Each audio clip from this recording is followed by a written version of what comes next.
Vamos a ir comenzando. Entonces, como patrono de la Fundación Cultural Profesor Cantera Burgos, es un placer para mí darles la bienvenida a nuestro acto cultural mensual, en este caso una conferencia, y también a nuestros dos ponentes que presentaré a continuación. Bien, hoy finaliza una exposición en esta misma Casa de Cultura que tiene que ver con la temática que nos van a disertar hoy, que a su vez tiene un origen que toca a la Fundación. Hace 2 años, en el año 2020, nuestros acompañantes y 2 compañeros más publicaron un libro titulado Tumbas de Gigantes, libro que les recomiendo, es un libro precioso, en el cual pues hacen un recorrido por todo el fenómeno del megalitismo en la provincia de Burgos. En el año 1954, lo que se puede decir casi el primero de estos monumentos que se encontraron, junto a un paraje que también les recomiendo que visiten, la Hoya de Huidobro, el Dolmen del Moreco, se organizó una especie de, iba a decir expedición, más bien excursión, de los sabios de la zona, a la cual invitaron al profesor Cantera Burgos, que acudió por supuesto. De aquel hecho quedaron algunas fotografías que la Fundación guarda en su archivo y que nos fueron solicitadas por parte de los autores del libro, en concreto 7 fotografías. Por tanto, agradecemos, por supuesto, la presencia totalmente desinteresada, además, haciendo un acto clarísimo de voluntariado cultural de nuestros 2 ponentes. Hacia la derecha, el doctor Germán Delibes de Castro, que es catedrático emérito de Prehistoria de la Universidad de Valladolid y uno de los mayores expertos en prehistoria de nuestro país, ha publicado más de 100 trabajos y, además de su labor propiamente universitaria, pues ha tenido ocasión de participar en institutos universitarios, en órganos administrativos como la Junta Superior de Excavaciones del Ministerio de Cultura, siendo también reconocido con el Premio Castilla y León de Restauración y Conservación del Patrimonio en el año 2012. Por tanto, creo que no tenemos, desde ese punto de vista, una mejor oportunidad para que nos hablen hoy sobre estas tumbas de gigantes.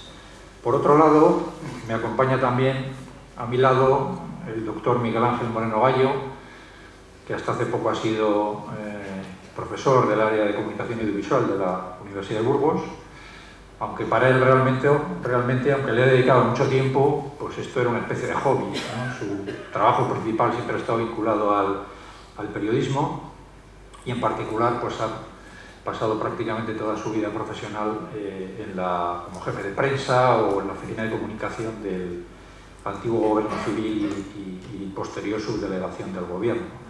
Su tesis doctoral precisamente trata sobre el megalitismo en Burgos y ha tenido ocasión de participar también en muchísimas otras publicaciones que han tenido que ver con historia de la comunicación en Burgos, periodismo en Burgos y provincia, fotografía y medios.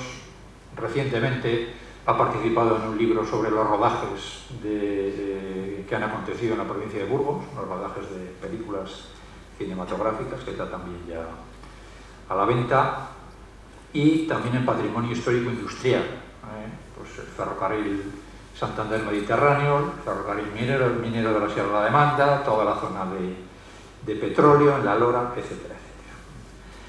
Bien, está claro que son 2 personas que nos van a deleitar hoy. Es un tema, además, independientemente de lo que aporte a nuestro bagaje cultural, bonito, disfrutón, ¿no?, como dicen ahora, y en el cual yo les recomiendo que, si pueden comprar el libro, lo hagan y luego elaboren sus propias rutas turísticas al hilo de estos monumentos, porque les van a llevar a unos parajes muy bonitos, y tanto en coche como en bicicleta como andando son todas ellas zonas que merecen la pena visitarse.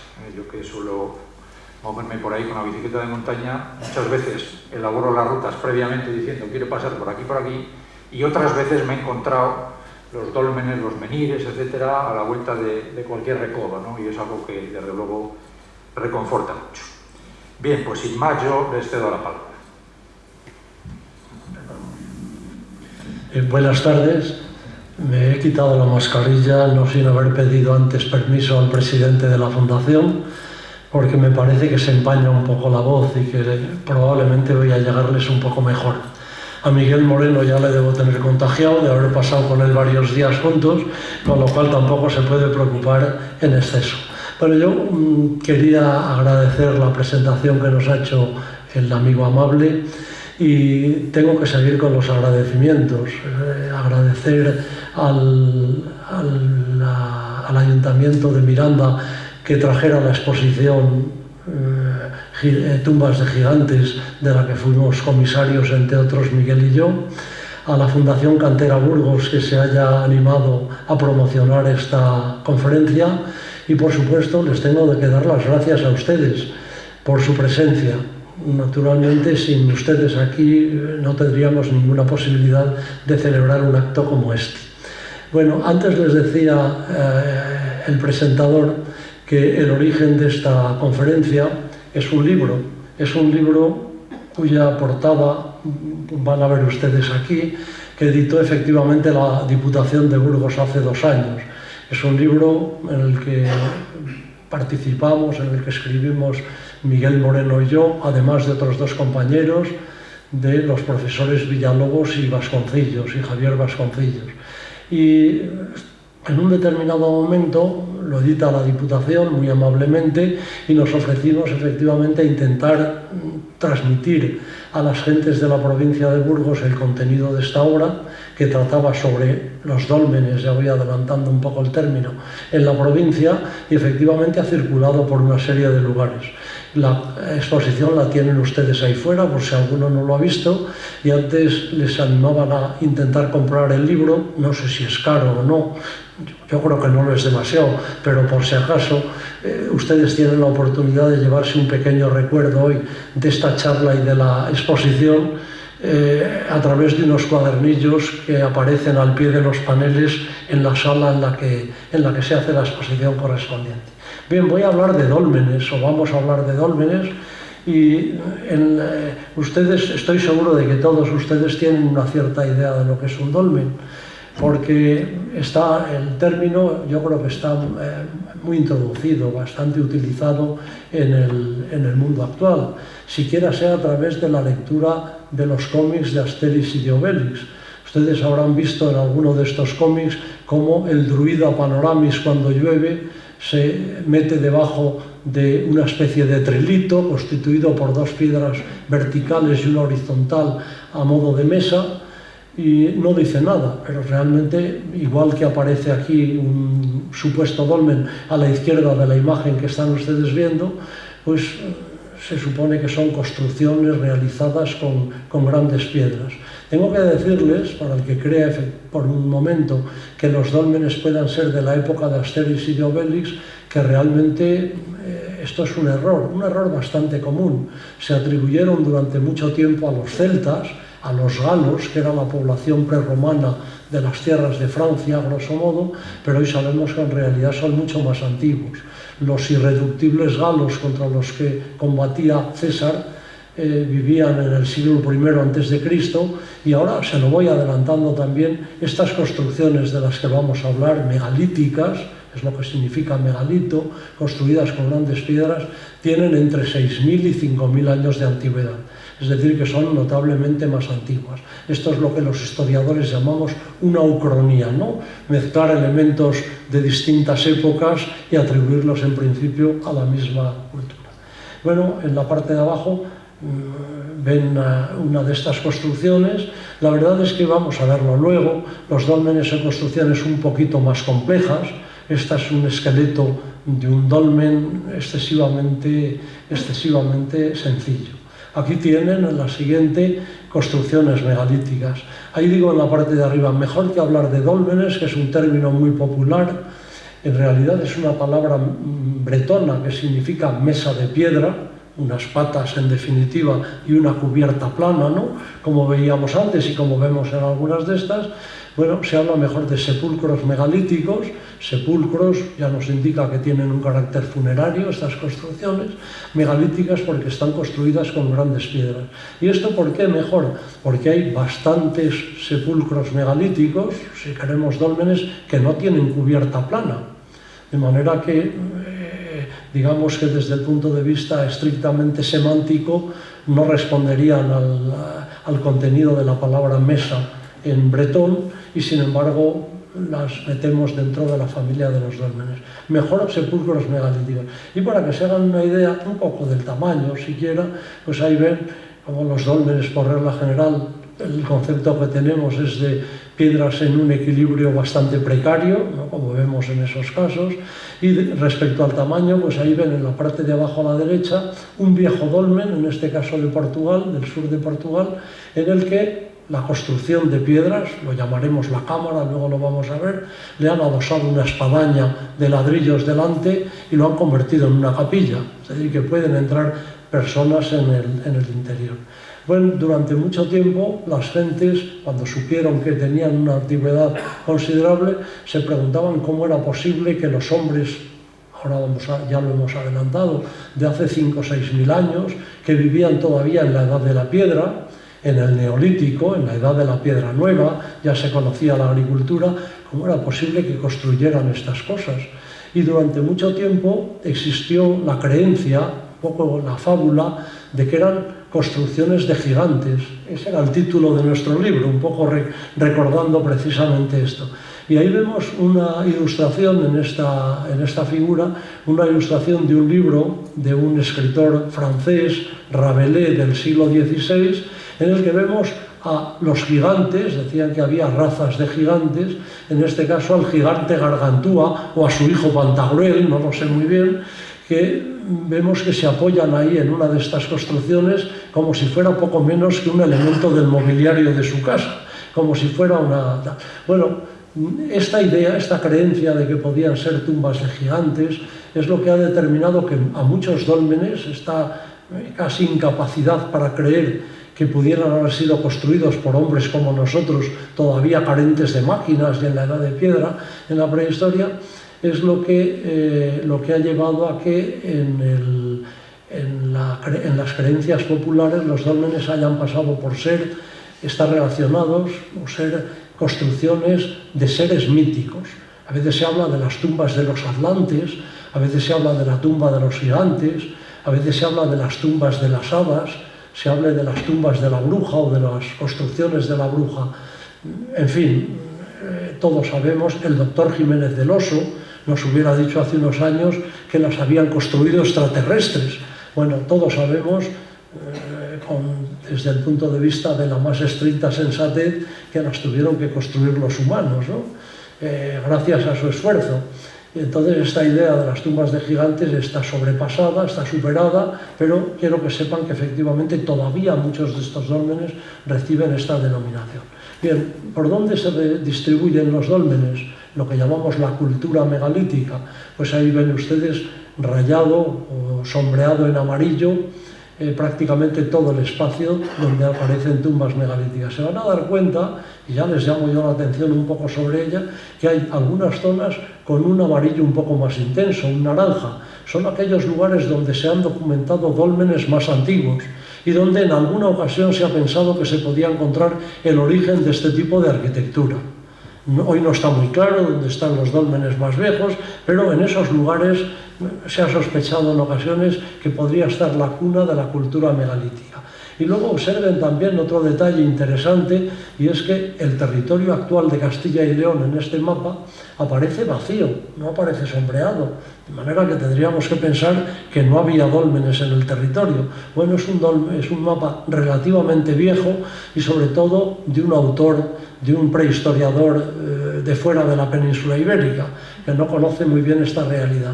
Hoy la meseta, sobre todo la meseta norte, como vamos a ver luego, me parece a través de algún mapa, es un territorio megalítico sin duda alguna. En la siguiente diapositiva es esta, sí, que me voy perdiendo. Quiero también hacerles llegar otra idea que me parece importante. Hasta ahora hemos visto dólmenes que son, como veían, una especie de esqueletos de bloques, ¿no? De grandes bloques de piedra, a la vista prácticamente, a la vista, y en un equilibrio relativamente precario. Lo del equilibrio precario en principio es lógico, no deben pensar que están cogidos con argamasa, están simplemente colocadas las grandes piedras, bien colocadas. Y esto, sin embargo, les habría hecho bastante vulnerables al paso del tiempo, la meteorología les habría afectado. Y luego vamos a ver que los dólmenes fueron concebidos como tumbas para la eternidad, no para un individuo, sino para muchos y de muchas generaciones distintas. Es decir, que algunos dólmenes estuvieron en funcionamiento durante 1000, 1500 años, es decir, tienen una trayectoria larga, ¿no? Como tumbas. Entonces, para conseguir efectivamente que no se deterioraran, fueron protegidos por una especie de pequeño montículo, que ustedes ven aquí, vamos a ver si sé utilizar el puntero, en la parte de arriba, un montículo de piedras y de tierra, que es lo que los arqueólogos denominamos el túmulo, un túmulo. Y la estructura propiamente megalítica se encuentra debajo, se encuentra en el centro. Suele haber habitualmente, en este caso es que no lo veo bien, una entrada, un pasillo de acceso, como veremos, y se accede al centro al interior del megalito, que está debajo del centro del túmulo. Aquí lo pueden ver probablemente un poco mejor en la sección, ¿no? De manera que vemos aquí parte del túmulo, continuaría hacia este lugar, y lo que vemos es cómo el esqueleto megalítico está en el centro.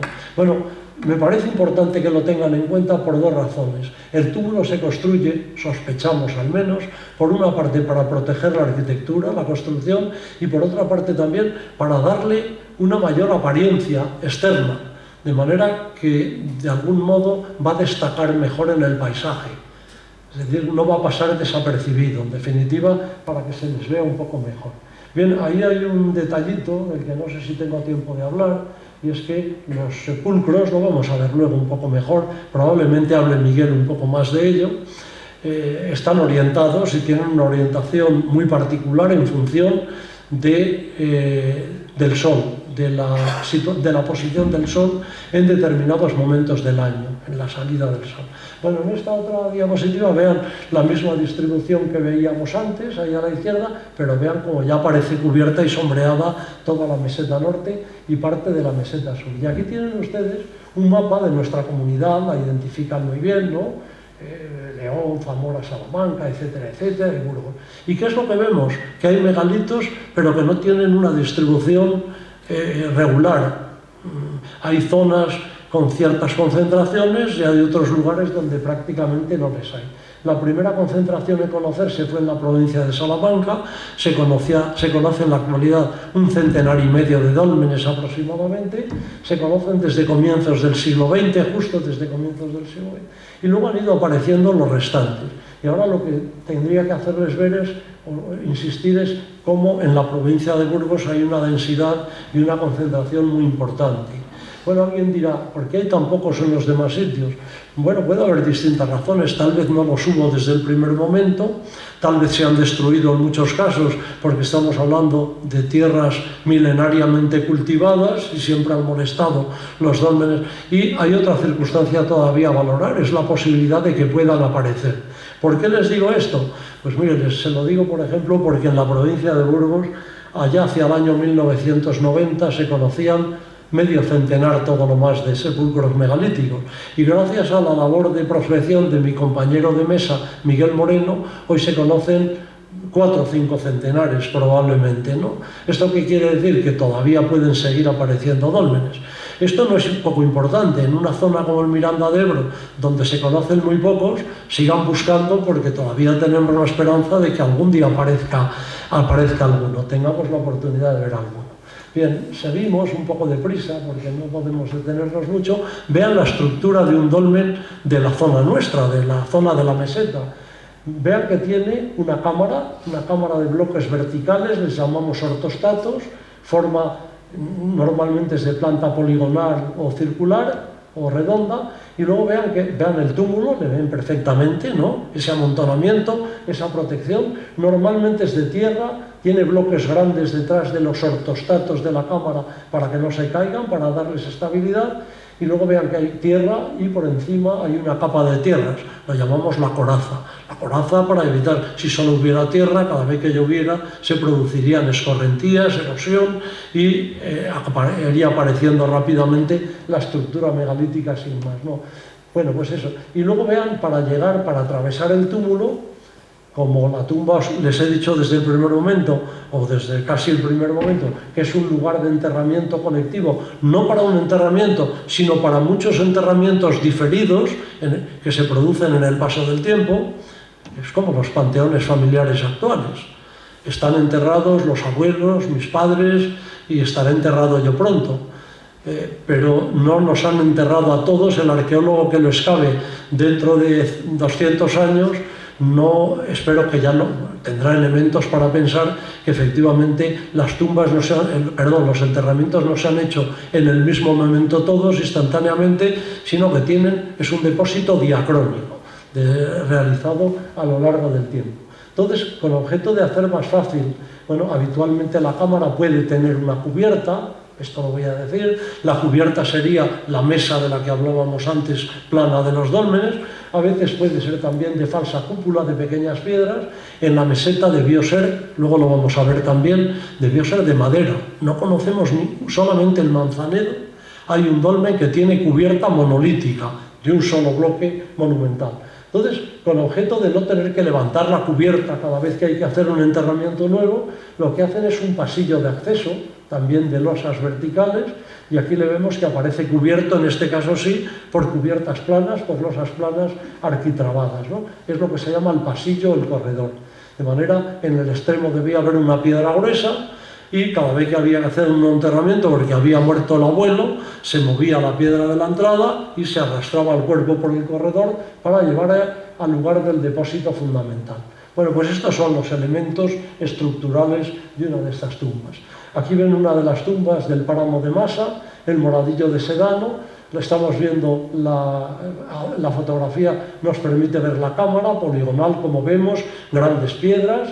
Vean que no tiene cubierta, efectivamente, las cubiertas de ramaje y de tierra seguramente han desaparecido. En algún caso, durante las excavaciones sí que hemos encontrado una buena capa de maderas carbonizadas que debieron corresponder a ellas, y sobre todo en varios de los dólmenes ha aparecido en el centro un hoyo de poste para un pilar central, por así decirlo, que debería facilitarlo. ¿Y qué vemos desde uno de los extremos de la cámara? Vemos la salida hacia el exterior del dolmen del corredor. Y ahí pueden ver cómo efectivamente la cubierta es plana, ¿no? Es arquitrabada, sí que tiene una cubierta, ¿no?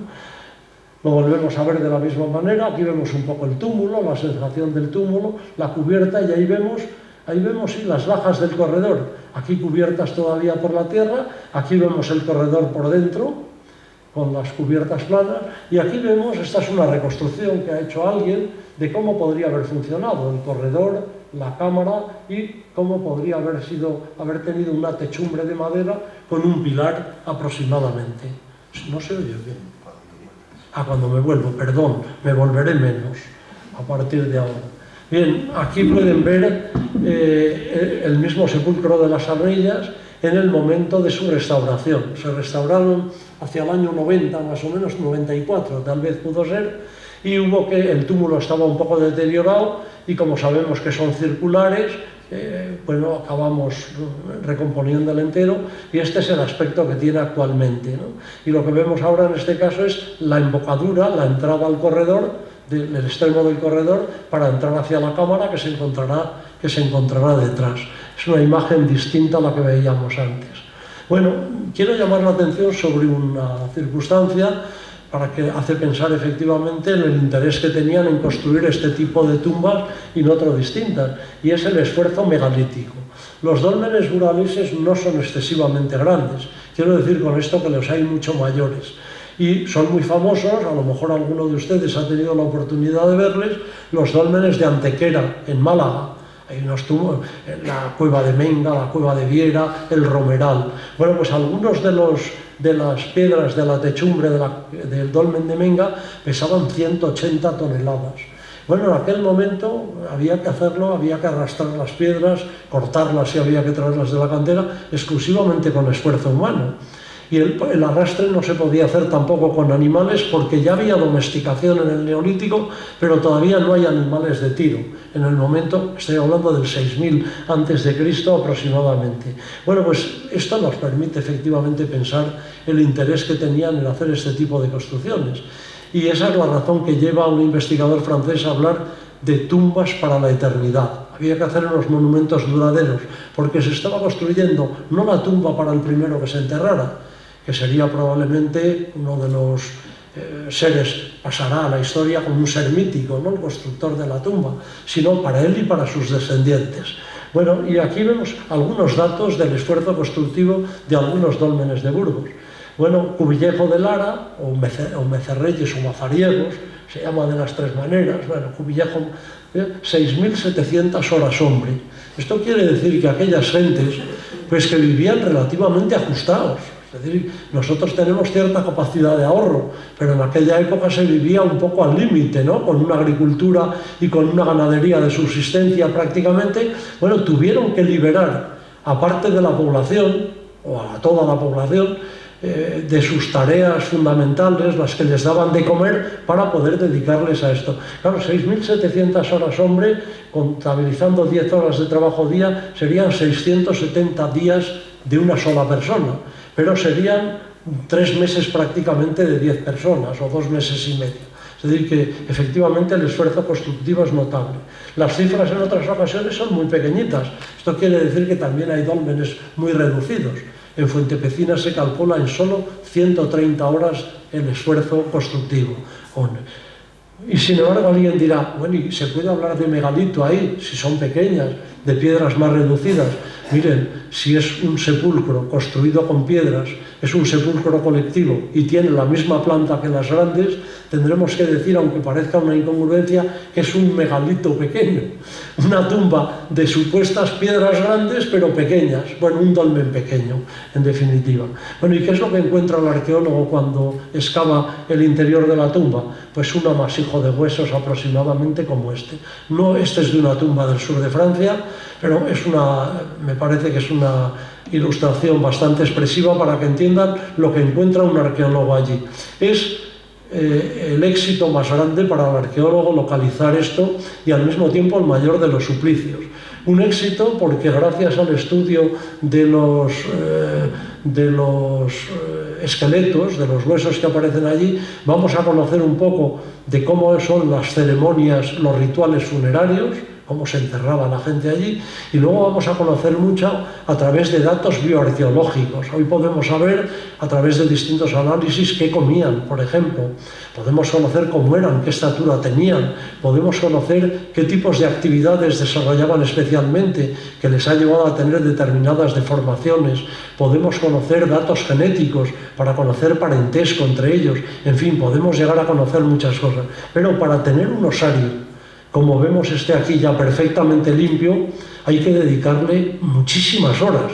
Es decir, que por una parte el arqueólogo, cuando llega al dolmen y encuentra el osario, dice, por fin tengo osario, porque sabemos que las expectativas para conocer mucho de aquella época son extraordinarias, pero al mismo tiempo sabe que tiene por delante muchos meses de trabajo bastante ingrato. Hay que hacer una planimetría de todo esto y hay que dejar los huesos como están, porque es la única manera de saber en qué posición, en qué posturas se depositaban a los muertos en el interior.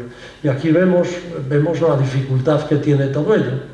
En muchas ocasiones incluso se ha llegado a dudar ante el revoltijo de huesos del interior de un dolmen si el dolmen era un lugar de enterramiento primario, donde se llevaba directamente al esqueleto, no el esqueleto, el cuerpo del muerto, y ahí se pudría, perdía los tejidos blandos y allí quedaba, o si por el contrario era un lugar de enterramiento secundario, un lugar al que se llevaban ya solo los huesos después de haber estado expuestos en lo que se llama un expositor o un pudridero. Es decir, que una vez que perdían los tejidos blandos, se cogían los huesos y se llevaban ahí. Como vemos, están hasta los huesos más pequeños, de las falanges, de los dedos, están las vértebras también. Tenemos que pensar efectivamente que se han llevado completos. porque si no se hubieran llevado solamente los huesos más vistosos. Y en algunas ocasiones es verdad que aparecen también algunos individuos perfectamente, con los huesos perfectamente conexionados, en perfecta conexión anatómica, diríamos. Es decir, que no tenemos demasiados problemas, digamos así, para saberlo. Bueno, alguien puede decir, ¿cuánto tiempo? Esto nos permite, esta diapositiva de aquí, esta figura, saber cuánto tiempo estuvieron en uso los dólmenes. Pues ahora saben ustedes que los arqueólogos, esa pesadilla que fue durante mucho tiempo, saber la antigüedad que tenían las cosas, ha pasado a mejor vida. Hoy sabemos muy bien la antigüedad que tienen las cosas, siempre y cuando esas cosas sean de carácter orgánico. Y los huesos son elementos de carácter orgánico. Bueno, pues estamos en disposición de hacer un estudio del osario, saber cuántos individuos se han datado allí, lo que llamamos el número mínimo de individuos. Imaginen que tenemos ese osario y que nos dicen el hueso más representado es el fémur derecho y tenemos 95. Pues hay por lo menos 95 individuos enterrados. Bueno, si fechamos los 95 fémures por carbono 14, que es el procedimiento, podemos saber en qué momento se ha utilizado la tumba, ¿no? O en qué momento se ha utilizado preferentemente. Bueno, pues aquí tienen un dolmen de Soria, que sabemos que fue utilizado hacia el año 3500 a.C., se deja de utilizar y luego se utiliza otra vez hacia el 2000. Los dólmenes de la Lora se utilizan entre el 4000 aproximadamente y el 3000, sobre todo, otro periodo también de vacío, de no utilización, y se vuelve a enterrar en ellos entre el 2000 y el 2500. Y en la Rioja Alavesa, pues vemos que se utilizan de manera mucho más continuada, pero también con un hiato entre 2300 y 2000 aproximadamente. Bueno, pues esta es la cronología de los dólmenes. Alguien puede decir, ¿qué fecha tienen los dólmenes? Yo antes he hablado de 6000 años, o sea, 4000 a.C. Me refería a la fecha fundacional, la fecha en la que se construyen, pero luego se utilizan, como digo, a lo largo del tiempo. Bueno, voy a pasar por encima de esto porque no tenemos tiempo, vamos deprisa. Bueno, en el interior aparecen los enterramientos y mire, aquí les digo lo que podemos llegar a saber aproximadamente. ¿Cuántas gentes pueden aparecer? Hablamos de un osario colectivo, nunca es para un individuo. Siempre son tumbas familiares, las llamaba el padre Ibero en los años 20. Bueno, pues en el dolmen de las Arnillas, uno de los importantes del páramo de Masa, había 31 individuos, de los cuales 21 eran adultos, 10 subadultos o no menores de 5 años. Bueno, pues esto ya nos enseña bastante. Es una tumba para adultos y que estaba vetada a los niños más pequeños. Esto nos está empezando a hablar ya del ritual, ¿no? El ritual funerario. ¿Dónde se entierran los niños? No lo sabemos, pero en los dólmenes no. Nos decía don José Miguel de Barandiarán, un etnólogo vasco famoso, decía que en el País Vasco, en los caseríos tradicionalmente, a los niños antes de enterrarles que morían, se les enterraba debajo del alar, del alero del caserío, mientras que a los ya bautizados se les llevaba al cementerio. Bueno, pues aquí está pasando algo por el estilo. Es decir, los individuos más jóvenes que mueren cuando todavía no tienen un cierto reconocimiento social, les han enterrado en otro sitio que no sabemos cuál es. Y luego otro dato interesante también, dentro de los adultos, entre 17 y 40 años hay 16 varones y 5 mujeres. Miren, pues lo siento mucho, y esto es terrible reconocerlo, pero da la impresión de que hay una falta de reconocimiento social o un menor reconocimiento social de la mujer con respecto a los hombres. Hay más varones que humanos, los que merecen estar enterrados en la tumba de los antepasados, que es lo que es esto. En definitiva, son más los varones que las mujeres. Hay que luchar mucho por la igualdad de género todavía, pero en aquella época todavía lo tenían que hacer más. Es decir, que todavía lo debieron tener más difícil. Hoy sabemos, a través de los datos de la arqueología, de alimentación, etcétera, que incluso las mujeres en la Edad del Bronce, en algunos yacimientos donde se conocen tumbas de familias aristocráticas, principescas, sabemos que las mujeres han tenido una alimentación más pobre que la de los varones. Es decir, que hasta ahí llegaba la relegación de la mujer en aquel momento. Bueno, ¿y qué más podíamos saber? Uy, ya sé que voy mal, Miguel, pero estas cosas es muy difícil hacerlas más deprisa. Bueno, hemos aprendido también que los enterramientos eran primarios, como decía. Hemos aprendido que son tumbas de adultos sobre todo y no menores de niños. Conocemos la salud de estas gentes también, se pueden conocer las enfermedades, efectivamente, que tienen. Y luego, bueno, pongo aquí abajo, en los cráneos, en algunos cráneos, hemos encontrado estas perforaciones. Es lo que se llama una trepanación craneal, en definitiva. Y la pregunta que nos hacemos es, bueno, ¿y esto cómo lo hacían aquellas gentes? Lo hacían con los pedernales, todavía no tenían objetos de metal. Y lo que no sabemos muy bien para qué lo hacían. Hay quienes piensan que era una intervención quirúrgica para gente que tenía dolores de cabeza y una presión cerebral excesiva, y hay quienes piensan, por el contrario, que era algo exclusivamente ritual también, que era algo que tenía que ver tal vez con algún tipo de creencias. Lo que sí que les puedo decir es que alguien también podría pensar, hombre, lo harían ya los muertos, se lo harían una vez muertos ya, nos podemos permitir cualquier lujo. Bueno, pues sabemos que estas intervenciones se hicieron en vida. Imagínense ustedes ya lo que nos cuesta pensar que nos levanten un poco la tapa de los sesos en la actualidad con un bisturí eléctrico magnífico y con todo, y esto lo hacían en vivo. ¿Por qué sabemos que en vivo? Porque hay muchas de las trepanaciones que sabemos que se han llevado a cerrar de nuevo, es decir, que han tenido curación, sobrevivieron las gentes y saben que los huesos recrecen en vida y se terminan, y en otras ocasiones sabemos que han muerto después de periodos de recrecimiento no excesivamente largos, pero suficientes para pensar que se hizo a individuos vivos. Bueno, en la siguiente lo que vemos son los elementos de los que se acompañan los muertos, lo que llamamos las ofrendas o los ajuares, y que son pues herramientas de piedra y de hueso. Hay herramientas como las hechas de piedra pulimentada, piezas de pedernal tallado, como grandes hojas, como puntas de flecha, las que se utilizaban, y luego bastantes elementos de adorno. Algunos de estos elementos de adorno y las hachas a veces son de materias primas llegadas muy de lejos. Por ejemplo, estas cuentas mediterráneas que aparecen en los dólmenes de la Lora. Y esto nos hace pensar el valor que tienen es mayor cuanto más lejana sea la procedencia. El señor que puede utilizar cosas que no existen en sus inmediaciones y de fácil obtención es un individuo de un cierto prestigio social. Bueno, pues esto nos lleva a pensar que las gentes que se entierran en los dólmenes son probablemente los personajes más destacados, individuos insignes, dentro de una sociedad todavía bastante igualitaria. Es decir, que todavía no es una sociedad de clases, por así decirlo, con unos grandes contrastes, muy ricos y muy pobres, pero sí que hay algunos individuos que por alguna razón destacan. Bueno, no puedo dedicarle más tiempo a ver estas cosas. Aquí pueden ver también un ajuar de un dolmen, para que lo vean un poco más de cerca, las hachas de piedra pulimentada, elementos de hueso. Este tipo de elementos les llamamos ídolos espátula de hueso, con una decoración a veces antropomorfa en el mango, y luego en el pedernal perfectamente las cuentas, algunas cuentas de collar también medios de piedras verdes semipreciosas, la varicita, por ejemplo. No voy más despacio. Miren, una prueba también de que hay individuos que parece que gozan de más prestigio en la sociedad. Los elementos de ajuar no se reparten equitativamente, ¿no? Aquí vemos a un individuo que tiene 11 espátulas de tipo San Martín, se llaman así por un dolmen de la Rioja Alavesa, y que tienen varias láminas de pedernal ahí, que tienen algunas hachas de piedra pulimentada, tenía cuentas de collar que no se ven. Es un individuo indudablemente especial.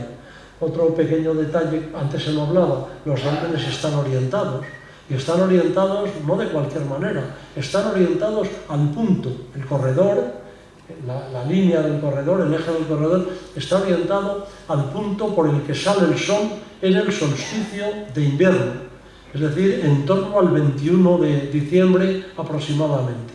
Miguel Moreno, que es un hombre madrugador y duro, se va todos los 21 de diciembre y algunos 18 y algunos 24 a meterse en la cámara de los dólmenes, se tapa con una lona porque no tienen cubierta y está esperando a que salga el sol para ver cómo el primer sol, los primeros rayos del sol, entran perfectamente por el corredor e iluminan el fondo de la cámara. Bueno, esto quiere decir que estas gentes tenían conocimientos astronómicos, y suponemos que muchos de los rituales que se celebraban en el dolmen o en torno a los dólmenes pues tenían lugar precisamente alrededor de estas fechas, ¿no? Y yo creo que ya voy a terminar Sí, voy a terminar ya simplemente con esta última imagen para hablarles de dos cuestiones interesantes. Bueno, una cuestión interesante, que es que hoy se considera los dólmenes la primera arquitectura monumental de la historia. Si a ustedes les hablan de arquitectura monumental, ¿qué es arquitectura monumental? Pues no era arquitectura doméstica, una arquitectura de gran apariencia, de gran formato, de gran volumen, y sobre todo una arquitectura para ser recordada, que es lo que significa parte de la palabra, en parte la palabra monumento. Llama la atención, es llamativa, no es la arquitectura, digamos, de las casas, de nuestras casas, sino que es otra cosa distinta. Bueno, pues casi siempre se decía que la primera arquitectura monumental en la historia eran las pirámides de Egipto y los zigurats de Mesopotamia, de aproximadamente la primera mitad del tercer milenio antes de Cristo. Ese llevó a los prehistoriadores durante mucho tiempo, europeos, a pensar que los dólmenes eran, ellos lo decían así, lo decía Gordon Childe, que era un magnífico arqueólogo australiano, decían, son un pálido reflejo de la arquitectura de las grandes, de las altas culturas del Mediterráneo oriental. Y así lo pensamos durante mucho tiempo. Hablaba Childe concretamente de que los dólmenes fueron construidos por unos santones del megalitismo, unos misioneros que habían ido trayendo unas creencias y una religiosidad desde el fondo del Mediterráneo y que habían ido penetrando por Europa. Bueno, pues esa creencia se acabó a partir del año 1960, cuando se empezó a trabajar con eso que antes denominábamos un sistema de datación absoluto, que es el método del carbono 14. Carbono 14 da fechas de calendario, no es más antiguo, relativamente más antiguo, se nos dice exactamente el momento en que ha muerto, en el caso de un hueso humano, el momento en que ha muerto ese individuo. Bueno, en los dólmenes que tenemos muchos restos humanos es facilísimo datarlo en los enterramientos, ¿no? Bueno, pues un prehistoriador francés, Pierre Giot, cuando se estaba destruyendo un monumento impresionante con un túmulo, el de Barnené, en el que había, como ven, ya no sé, son 11 cámaras, son 11 me parece, Miguel, no 10, 11 exactamente, 11 sepulcros de corredor bajo un único túmulo. Los estaban destruyendo para una cantera, no sospechaban que aquello fuera para utilizarlo para fabricar grava, no sospechaban que fuera un enterramiento, ahí le ven, ¿no?, cómo aparece de repente la estructura megalítica. Bueno, pues hizo fechas de carbono 14 en los años 60 y la sorpresa fue cuando obtuvo dataciones de entre 4.000 y 3.800 a.C. Quedaba clarísimo, por lo tanto, que aquellas comunidades que todavía no conocían el metal, que practicaban la agricultura y la ganadería todavía de forma muy rudimentaria, que conocían, que trabajaban la piedra pulimentada, que vivían en la edad de la piedra en definitiva, sin embargo habían sido los primeros en la historia en desarrollar eso que llamamos pomposamente la arquitectura monumental. Bueno, y ahí les dejo, ya me he pasado 5 minutos, me parece, Miguel, les dejo con Miguel.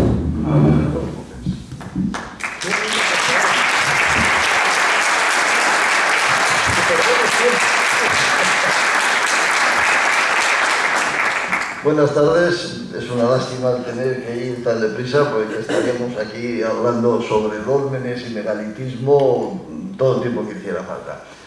Yo simplemente me voy a aproximar a algunas características que seguramente interesan aquí, como es el vacío megalítico que curiosamente se produce no solo en la zona de Miranda, sino en muchas otras de la provincia. En este mapa general vemos un poco esa distribución en toda la península y vemos cómo se acumula efectivamente pues, en lo que es la fachada atlántica, también la zona de los Pirineos y ese ramillete que aparece en Burgos. Pero en general vemos que en las zonas más del interior hay ese vacío que se produce. Hace años publiqué precisamente en la Fundación Cantera Burgos en su revista pues un trabajo sobre esa característica del vacío que había aquí. Si vemos las provincias próximas, luego hablaremos más de aquí, pues vemos que sí, en Álava se pueden encontrar algunos dólmenes que están relativamente próximos, concretamente aquí a 4 o 5 kilómetros, pues tenemos en la Ribera Alta, pues hay dólmenes, Y también en La Rioja, en esta parte, digamos, más del norte, menos seguramente, pero también hay algunos dólmenes que se podrían encontrar relativamente próximos a Miranda de Ebro. Vemos a Iscomendi, por ejemplo, que esto pues, está cerca de la Nacional 1, cuando se va a Irún, en Álava, La Lastra, que es también, como digo, aquí de la Ribera, está muy cerca, está a 6 kilómetros, y La Mina, que está también muy próximo en ese lugar, o Peciña, que esto está en Álava, pero también relativamente próximo, lo cual nos quiere decir que no descartamos que en algún momento aparezcan dólmenes en la llanada de Miranda de Ebro, pero bueno, es un fenómeno que también ocurre en la Bureba, que también ocurre en la Medina de Montija y por supuesto en todo lo que es el sur y el suroeste de la provincia de Burgos, porque los dólmenes tienen unas características de ubicación, que eso sí ya va apareciendo claro, que se colocan en determinados lugares, hay como acumulaciones, probablemente por unas características de la agricultura y de la ganadería. Ellos son los primeros agricultores y los primeros ganaderos y buscan esos lugares en los que se pueden combinar ambas actividades, ¿no?, humanas, la agricultura y la ganadería. Y eso es más fácil de hallar, por ejemplo, en los páramos que en los valles, y en las montañas, pues en zonas relativamente llanas, no en las cumbres, no en los valles profundos tampoco. Y probablemente esa característica es la que más afecta. Hoy Miranda de Ebro pues es un lugar de buena producción agrícola, donde además puede pasar perfectamente las carreteras, el ferrocarril, el AVE, en fin, bueno, todo las infraestructuras que queramos, pero seguramente para el uso que ellos hacían del territorio en esa época, pues era preferible buscar ese acomodo en las montañas cercanas. Pero bueno, aparte de que ustedes puedan visitar estos monumentos, digo, próximos en las provincias, yo les animo a que visiten en la provincia de Burgos ese conjunto maravilloso que tenemos. Y tienen un ejemplo muy bueno, que es el Pendón en Reynoso, es decir, cerca de Briviesca, donde se está haciendo una excavación, es conocido desde hace 40 o 50 años, pero donde hay pues, un dolmen que, por cierto, esto está hecho también en un 21 de diciembre y vemos que efectivamente el sol también, aunque le falta el corredor, también incide sobre esa losa de cabecera. Es un fenómeno, yo les invito a que vengan el próximo solsticio de invierno. No hay que madrugar excesivamente porque es a las 9 de la mañana, en invierno sale muy tarde el sol y nos juntamos, bueno, ya cada año más gente para ver ese fenómeno del primer rayo de sol que incide. Normalmente lo hacemos en Sargentes de la Lora y es un espectáculo muy interesante que además nos obliga a reflexionar efectivamente sobre los mitos y los ritos de esta gente de la prehistoria y del Neolítico. También les animo a que se acerquen pues, al Valle de Mena, donde hay menos dólmenes, pero también hay algunos ejemplares muy interesantes, en este caso el de La Roza, como decía antes Amable Corcuera, siempre situados en paisajes bastante espectaculares, y por supuesto a que vayan a ver, se ha creado una agrupación municipal que se llama Territorio Megalítico, que está formado por los municipios de Sargentes de la Lora, Valle de Sedano, Tubillas del Agua y el municipio de Los Altos. Bueno, entre estos 4 municipios reúnen centenares de dólmenes, túmulos y menires, casi estoy por decir que tienen más dólmenes que habitantes. O sea, porque desgraciadamente es la zona de la provincia con una densidad de población bajísima. Estamos hablando de menos de un habitante por kilómetro cuadrado. Para que se haga una idea, por debajo de 25 se considera que es el desierto. Y para encontrar una densidad como la de esa comarca de Burgos, pues hay que buscar en Mongolia, Etiopía, en desiertos, así, a ver si existe. Bueno, pero sin embargo tiene una gran cantidad de dólmenes muy interesantes. Aquí ven 4 ejemplares, que pues, el Sargento de la Lora, el Moreco, las Armillas, que ya nos ha aparecido, Valdemuriel, uno de cada municipio, pero que hay, ya digo, bastantes, que además ahora se ha publicado una guía, que sí, hablando del precio, creo que es muy barata, se vende casi a un precio simbólico, que permite pues, recorrerlos, hacer rutas a pie, en bicicleta, en coche, etc. Y es una ocasión muy agradable para acompañar. Y para terminar, porque sé que vamos más de tiempo y que creo que querían tener unos minutos por si hay alguna pregunta, Les voy a hablar de lo que han comentado antes sobre las fotografías de la Fundación Cantera Burgos, que a nosotros tanto nos ha interesado. Bueno, en el cuarto Congreso Nacional de Arqueología, que se celebró en Burgos en 1955, se daba a conocer el dolmen del Moreco, que era el primero que aparecía en la provincia de Burgos. No que aparecía, siempre había estado allí, claro, llevaba 6.000 años, pero nadie lo había identificado. En 1954, por lo tanto, no había ningún dolmen en la provincia de Burgos, que se supiera. Había algunas referencias extrañas, pero de cosas que no lo eran. Pues bien, en aquella ocasión, gracias al párroco del municipio de Rojas, bueno, es una historia un poco rocambolesca, la contamos en el libro, pues terminan identificando que hay un posible dolmen en Huidobro, cerca de Huidobro. Y al final pues se acercan don Luciano Huidobro Serna, que a la sazón era, bueno, pues una figura, entonces eran muchos los sacerdotes, eran los que llevaban todos estos asuntos de la cultura y la arqueología, y va acompañado del fotógrafo del Fotoclub de Burgos, también del sobrino del cura de Rojas, que es el que les enseña el lugar, y curiosamente, a través de unos textos que encontramos, supimos que estaba también Cantera Burgos. Y dijimos, caramba, pues, y las únicas fotos que se conocían, pues eran, pues fíjense, tan malas como estas, ¿no? Es decir, esto era la fotografía que nos decía cómo estaba el dolmen en ese momento. Esta es la fotografía que se publicó. Sin embargo, ahora hemos conseguido, gracias a que se conservaban en la fundación, unos originales de mucha calidad que nos permite descubrir cómo era en aquel momento, mucho antes de la excavación, que se hizo 30 años después, ¿no? Y, por ejemplo, pues teníamos también esta fotografía, que era muy interesante, donde se veían unas personas, pero claro, que prácticamente no se ve nada, encima de un montón de piedras. Los dólmenes derruidos son un montón de piedras, ¿para qué nos vamos a engañar, no? Y esto se llama el Morecón, y allá en la zona pues es el Moreco. El Moreco es un montón de piedras que normalmente han hecho los moros, el Moreco, ¿no? También se llama por los majanos, donde tiran las piedras los agricultores. Pues bien, gracias también a esas fotografías ya vemos con mucha más calidad y podemos encontrar que a la derecha, por ejemplo, pues está el joven seminarista, sobrino del cura de Rojas, que enseña el monumento, con quien todavía hemos podido hablar, que tiene 90 años, y bueno, pues está el hombre prácticamente ciego, pero nos ha contado pues las aventuras de aquel día. Vemos también a don Luciano Huidobro, esto es en el 15 de agosto, con manteo, sotana, teja, vamos, es que es una cosa que, bueno, que en verano parece que se podían aliviar un poco, pero no había llegado el concilio y se conoce que todavía no existía el clérigma. Bueno, pues ahí le tenemos. Y tenemos en el fondo, ahí aparece a la izquierda, no se ve muy bien, pero está el profesor Cantera Burgos.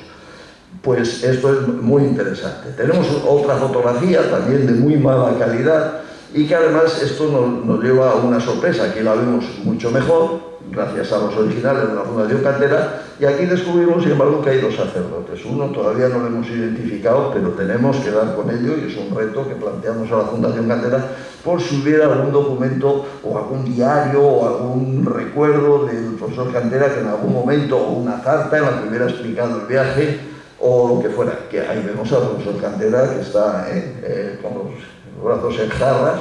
Bueno, pues está muy bien. Otra fotografía pues, de muy mala calidad, esta es la que se publicó y bueno, está hecha con un objetivo macro y lo mejor que se puede, y sin embargo ahora vemos efectivamente cómo estaba aquello de Arrobido, cómo esos dólmenes durante siglos, durante milenios fueron olvidados, pasaron al olvido total, aunque quedaban, fíjense qué curioso, quedaban leyendas. Por ejemplo, la sanadora de Poza de la Sal hace 100, 125 años, a las mujeres que no podían tener hijos las mandaba ir las noches de luna llena a dar 3 vueltas al Moreco de Huidobro. O sea, no sabían lo que era, por ejemplo, pensarían una tumba de moros. Ya saben que en este país, en todos los pueblos, hay una cueva de los moros, ¿no? Hay un tesoro enterrado, hay un puente romano también, y ahora también hay un camino de Santiago en todos los pueblos, ya vayan por el que vaya, hay una ruta. Bueno, aquí vemos también otra fotografía de mala calidad que de nuevo la recuperamos y vemos al profesor Cantera, bueno, pues indicando, visitando. Él fue el primero que visitó, junto con estos personajes, fundamentalmente con don Luciano Huidobro, que es el que da noticia en ese congreso, lo que les he puesto la portada del descubrimiento de Huidobro. Y bueno, pues aquí vemos también otra otra fotografía de ese momento. Incluso hemos podido encontrar que aparece un niño.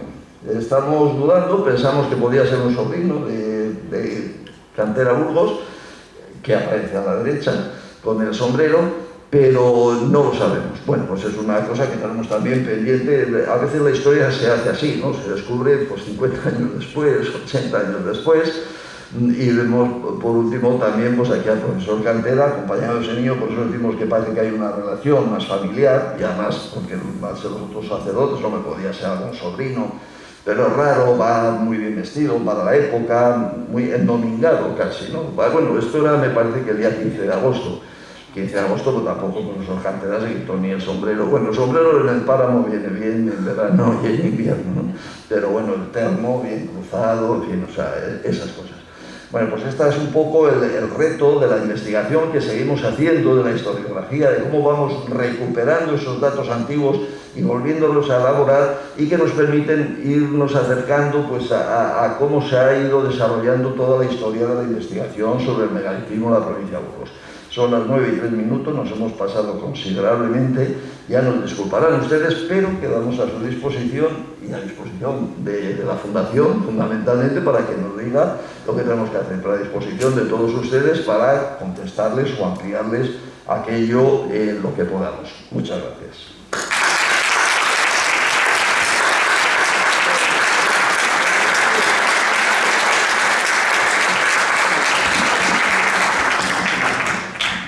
Bien, pues desde luego nuestra felicitación por parte de la Fundación por la charla.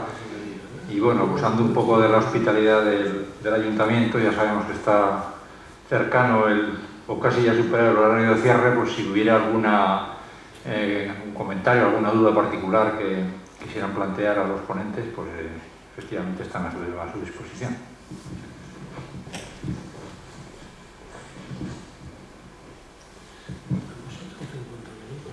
Buenas noches. No habéis hecho ninguna mención a los menires. Y yo tenía curiosidad por saber qué son las cazoletas dentro de los menires. Las cazoletas. Y una segunda pregunta es en relación a los dólmenes. Dólmenes que se utilizan más de 500 años. O entre 1000 y 1500 años, mejor dicho. Eso da lugar a pensar que fueron unos sepulcros en los que potencialmente se pudieron enterrar miles de personas, ¿o no? Hay una interrogante que yo me hago. En esos enterramientos, ¿cómo es posible, si son colectivos, hacer enterramientos con ajuares? Si todo está mezclado, o había un cierto orden en los enterramientos, o por el contrario, se introducía el cadáver y se amontonaba y se amontonaba. Eso es todo. Bueno, vamos a ver, en cuanto a los menires no hemos hablado porque no nos da tiempo, pero es un tema que nos apasiona. De hecho, los primeros menires, o de los primeros menires que se han excavado en España, ha sido precisamente en Burgos, pues vemos una alineación muy interesante, que hay como 40 o 50 menires desde el centro de la provincia y que termina en la reserva del Saja, en Cantabria. Bueno, es un tema apasionante y al que le hemos dedicado bastante trabajo y que está vinculado con el mundo megalítico. Lo de las cazoletas pueden aparecer en los dólmenes, pueden aparecer en los menires. Las cazoletas son esas pequeñas incisiones redondas que hay en algunas piedras. Siempre hay que tener cuidado porque pueden ser también naturales, pues, yo que sé, que esté la piedra colocada horizontalmente, pero bueno, es verdad que en muchos sitios están hechas el profeso. Hay algunos ejemplares magníficos que los publicamos también, y seguramente pues eran esas expresiones que ellos tenían, no conocían lógicamente la escritura, pero sí pues hacer pequeños grabados, incluso en algunos sitios tenemos alguna pintura de algún antropomorfo, en fin, o sea que el mundo del arte dentro del megalitismo es amplísimo y desde luego si vamos a toda Europa, inabarcable. Entonces eso fundamentalmente. Luego en cuanto al por qué si duran 1500 años hay muy poca gente, enterrada en proporción, claro, porque tendrían que ser, pues fíjate, o sea, pues si lo han hecho entre 300, más los hijos, más los nietos, pues se multiplica casi hasta el infinito, ¿eh? O por qué unos llevan ajuar y otros llevan menos ajuar, yo creo que Germán nos lo puede explicar. Me voy a quitar esto porque creo que no se escucha bien. Bueno, probablemente he pasado muy deprisa por encima del asunto este, pero de alguna manera he venido a decir que no estaban representados el mismo número de hombres que de mujeres y que no había muy pocos niños y que no había ninguno de menos de 5 años. Entonces, existe un poco, más que la sospecha, la creencia de que se produce lo que llaman algunos investigadores franceses un reclutamiento selectivo de muertos. Es decir, que no se entierra, solamente se entierra algunos personajes. Y los personajes que se entierran suponemos efectivamente que son personajes especiales, yo les he llamado ahí insignes, por aquello de que los elementos de ajuar que tienen no son tampoco muchas veces, digamos, normales de uso cotidiano. Es decir, que no están al alcance de toda la población, en definitiva. Esa sería la primera pregunta, y la segunda era, perdona. Los ajuares, ¿por qué no llevan más? A los ajuares, pues mire, por regla general, se lo decía, lo que encontramos es un osario absolutamente revuelto. Alguien dirá, pero si son enterramientos primarios, tenían que estar muy bien colocados cada uno. Bueno, pues claro, eso tendría que ocurrir, pero cuando una tumba se utiliza a lo largo de 1500 años, pues la gente entra, la gente manipula, sabemos que de los dólmenes también se sacan huesos hacia el exterior, lo que se llaman las reliquias, que aparecen a veces en algunos lugares de los vivos, etc. Entonces, por regla general están muy revueltos. Podemos deducir que son enterramientos primarios porque hay algún esqueleto prácticamente completo. Y la suerte, yo he puesto antes ahí la imagen de un enterramiento colectivo de este tipo, no era burgalés, era vallisoletano, de un yacimiento que se llama El Miradero, donde se ha producido una circunstancia providencial para conocer cómo enterraban a los muertos.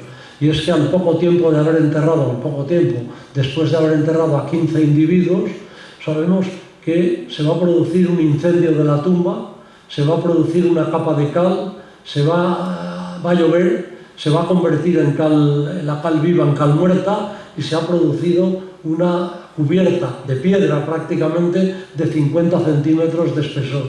Eso ha sido desesperante para excavarlo, pero ha sido providencial para saber cómo estaba enterrado cada uno de los individuos. ¿Y qué hemos visto? Que no todos los individuos tienen la misma riqueza de ajuares. Hay algunos, allí todos tienen algún ajuar, lo cual ya debe ser elemento distintivo, pero hay un individuo que tiene muchos más elementos de ajuar que los restantes. Es de alguna manera también una prueba de que el reclutamiento de los muertos era selectivo. Solo se enterraba unos pocos. Es decir, que esto ha roto un poco con la teoría, con la idea de que en el Neolítico las sociedades eran todavía muy igualitarias, se suele decir de carácter segmentario, no había privilegiados, por decirlo de alguna manera. Sabemos que en la Edad del Bronce ocurre lo contrario, empiezan a aparecer ya sepulturas, las sepulturas, digamos, de los grandes hombres tienen joyas de oro, tienen armas de bronce, y las de los pobres a veces ni siquiera aparecen, ni siquiera las hay. Eso lo conocemos bien en los cementerios, por ejemplo, del sudeste de la cultura del Argán. Bueno, pues en esta época ya efectivamente se habla de una sociedad con privilegios, ¿no? De una sociedad no igualitaria. Bueno, pues da la impresión de que esa falta de igualdad progresiva entre los distintos miembros de la sociedad debe empezar precisamente a partir de ahora, a partir de este momento.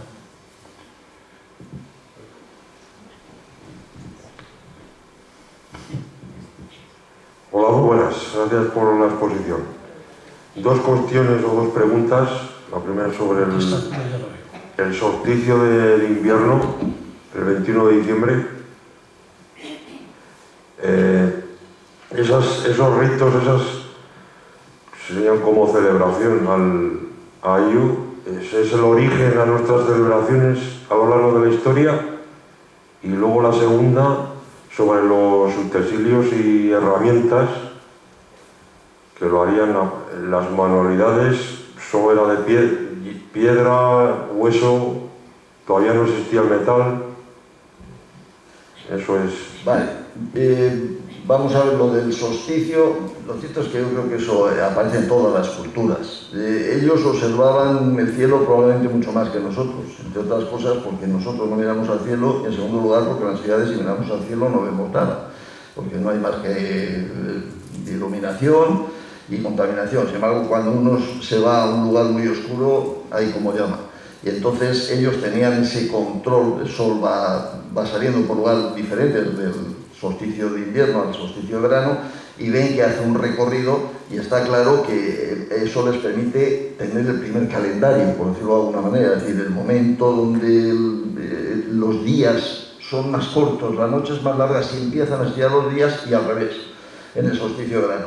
Y entonces a ellos les permite seguramente tener, por una parte, un calendario, pero por otra parte también el simbolismo. Es muy simbólico, es el momento en el que empieza a renacer. Estamos hablando de muertos, de vivos fuera, estamos hablando de dos espacios, estamos hablando de que ese primer rayo de sol, si orientamos el dolmen, permite, si hacemos un rito en ese momento, que entre y que ilumine el fondo de la cámara, que se ve, por cierto, extraordinariamente. Es decir, no necesitas luz para verte y para identificarte dentro, que a veces entramos 15 o 20 personas y nos miramos y nos reconocemos y hasta se puede hacer fotografías. Pero es cierto que ese fenómeno se ha repetido luego a lo largo de la historia. Tenemos ejemplos medievales de las muchas iglesias, que hay un rayo por la tarde que ilumina un capitel determinado, y por supuesto en la actualidad. Yo creo que eso ha sido siempre. No es que sea antecedente, sino que ya entonces lo conocían, y probablemente antes, pero en ese momento ya se ve que hay una intencionalidad, y eso nos llama poderosamente la atención. La segunda pregunta, disculpe, dígalo así a voz. ¿Cuál era la segunda pregunta? Los materiales de la bueno, los materiales, vamos a ver, lo que aparece es un ajuar que está compuesto por elementos, digamos, de uso cotidiano, y luego por adornos, que ya pues serán de uso cotidiano, pero digamos que ya eso marca una diferencia. Y entre esos elementos no se conoce el metal todavía. Estamos hablando de neolítico, piedra paleolítico, piedra antigua, neolítico, piedra nueva, piedra pulimentada, y por lo tanto hachas pulimentadas, puntas de flecha, microlitos, es decir, herramientas de piedra fundamentalmente. Todavía no hay metal, no hemos llegado al cobre, calcolítico, no hemos llegado al bronce ni al hierro, mucho menos. Entonces no conocen el metal. Y también aparecen, lógicamente, pues algunas herramientas de hueso. Se conservan mucho peor, pero bueno, hemos visto las espátulas, por ejemplo, que son de hueso y demás. Eso forma prácticamente el ajuar, lo cual nos está diciendo también que si yo entierro a alguien con herramientas o con flechas o con lo que sea, es que creo que las va a necesitar, o que va a viajar con ellas o algo. Si no, pues mira, si no hay otra vida o no hay una idea del más allá, ¿para qué le voy a enterrar? Al contrario, es decir, le quito la joya, ¿no? Porque es lo amortizo. Hoy esto desgraciadamente se hace, se muere el abuelo y se le pone un traje, pero se mira los bolsillos, a ver si se ha dejado un billete, ¿no?, de 20 euros, y desgraciadamente muchos le mirarán también para quitarle un diente de oro si tenía, ¿no? Bueno, sin embargo aquí vemos que al contrario se les entierra, bueno, pues con ese ajuar que denota de alguna manera prestigio, y que se ve que con ello tiene que ir más allá. Mira, hay es una pregunta que se han hecho muchas veces los arqueólogos: cómo extraían las piedras de las canteras. Era una piedra de 180 toneladas, y cómo las trasladaban. Y casi siempre se decía, bueno, los dólmenes son del comienzo de la edad de los metales, es un poco la idea que se tenía, que eran de la edad del cobre, y pensaban, pues utilizaban esas herramientas. Ahora tenemos que pensar necesariamente que no. Pero lo que sí que observamos es que la mayor parte de las grandes piedras de los dólmenes burgaleses son casi naturales, son lastres naturales. Las llamamos formateadas por la naturaleza, una losa que se elige, pero en algunas ocasiones no. Y hay un experimento bonito que lo voy a contar porque me parece curioso, de un francés que excavaba relativamente cerca de París, a 150 kilómetros al sur de París, unas tumbas, una necrópolis, la necrópolis de Gougon, donde las piedras de la techumbre pesaban 34 toneladas. Y este individuo dijo, bueno, ¿y de dónde salen estas piedras? Y vio de dónde venían. porque era una piedra muy particular, y localizó la cantera en la localidad de Xudún, que estaba a 5 kilómetros. Bueno, pues se dedicó a hacer lo que llamamos ahora arqueología experimental, y fue ver de qué manera eran capaces de intentar extraer la losa de la cantera sin utilizar herramientas de metal. Y efectivamente lo consiguieron hacer con cuñas, mojando las cuñas, y con la madera lo consiguieron hacer. Y luego les quedaba el otro trabajo importante, que duda cabe, que era trasladar una losa de 34 toneladas a lo largo de 5 kilómetros.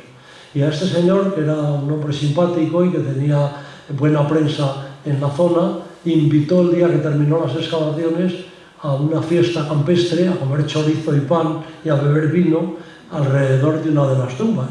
Y les tenía preparadas una sorpresa a la gente. Al terminar la merienda me tenéis que ayudar. Y ayudarles fue a utilizar unos atalajes de cuerda y unos rodillos de madera que tenía preparados con un bloque de 34 toneladas para ver cuánta gente hacía falta para poder arrastrarlo. Y fue muy impresionante, porque hicieron falta la fuerza de 300 personas adultas para trasladar aquello. Es decir, que hacía falta la colaboración de mucha gente. Y eso nos lleva un poco más lejos todavía, a preguntarnos, bueno, pero aquellas gentes debían vivir, por lo tanto, en comunidades muy nutridas, de una demografía relativamente alta, y la arqueología no es capaz de detectar ese tipo de poblados. Son poblados pequeñitos, minúsculos, donde viven unas pocas familias. Nos hace pensar que para construir esas tumbas hizo falta el esfuerzo cooperativo de los grupos del entorno también. Bien, me ha surgido un poco esta idea que he querido contar a propósito de la falta de herramientas de metal. Eran capaces de hacer todo eso, efectivamente, sin tener herramientas de metal. Y ojo, muy importante también, la atracción fue exclusivamente humana, porque en torno al 4000 a.C. todavía sí que hay ya animales domésticos, sí, se come carne de buey, se come carne de cordero, excepcionalmente, y hay cerdos domésticos y cabras también, pero todavía las grandes bestias no son utilizadas como animales de tiro. Es decir, que se practica la ganadería concibiendo lo que llamaríamos el rebaño como un almacén de carne en vivo. Se tiene allí, por si acaso vienen maldadas, un poco como ha ocurrido todavía entre los pastores hasta hace relativamente poco. Es decir, que siempre se pensaba porque ya comerá buenos lechazos, buenos corderos el pastor. El pastor comía carne cuando no le quedaba más remedio. Era una despensa que mantenían vivo para momentos difíciles. Bueno, a título anecdótico, ya creo que no va a haber más preguntas, y al hilo del tema del solsticio, en el libro, y quiero recordar, cuando vi la exposición en Burgos, hay una foto de uno de los dólmenes de diciembre por la mañana, donde casualmente se ve la silueta del mapa de España, sin Portugal, además. O sea que... Tenemos méritos mayores. Tenemos el mérito de haber excavado un menhir que era igual que el oso utilizado como símbolo por Caja Madrid. Estuvimos pensando si era una buena excusa para pedirles dinero para excavar, pero luego no lo hicimos. Yo se lo enseñé a mi hijo que estudia comunicación audiovisual y le dije, seguramente en la próxima campaña electoral lo veamos como símbolo de algún partido político. Sí, porque además entra el sol brillante y efectivamente tiene esa forma porque en el fondo es como una especie de trapecio. Es decir, hay unas pequeñas deformaciones y se produce, no en uno, sino prácticamente todos los dolores cuando ves de fuera, pues es como un trapecio, ¿no? que es un poco la forma de la península ibérica, pero como siempre hay alguna pequeña falla, pues efectivamente se produce, pero no des muchas ideas. Claro, ¿os podéis imaginar el impacto que produce este tipo de visión del sol, el espectáculo del sol, en una tumba que esté completamente cerrada? El dolmen era una tumba cerrada. Y el dolmen originalmente, como he dicho, aunque ahora no tenga cubierta, tenía la cubierta de madera y tal. Entonces, ahora para ver bien el efecto del solsticio, lo que se hace es cubrir con una lona la cámara, de manera que toda la luz que entra es a través del pasillo, a través del corredor. Entonces, esa ventana que queda dibujada de luz en la losa de la cabecera es la del sol que penetra con los límites de los ortostatos del pasillo, de las losas del pasillo. Bueno, pues yo creo que la conferencia ha respondido a las expectativas planteadas. Les agradecemos de nuevo su presencia. Les recordamos que la Fundación tiene de forma permanente abierto su programa de amigos, mediante el cual pueden colaborar económicamente con nosotros para que podamos seguir organizando este tipo de actos siempre gratuitos, y que además pues, los donativos por debajo de 150 euros prácticamente se recuperan, el 80% de los mismos se recuperan en la declaración de la renta. Próximamente relanzaremos este programa Amigos porque queremos ver si podemos batir algún récord en este sentido, aunque sean con aportaciones pequeñitas, conseguir pues, que Miranda todavía se implique más con la Fundación. Muchas gracias.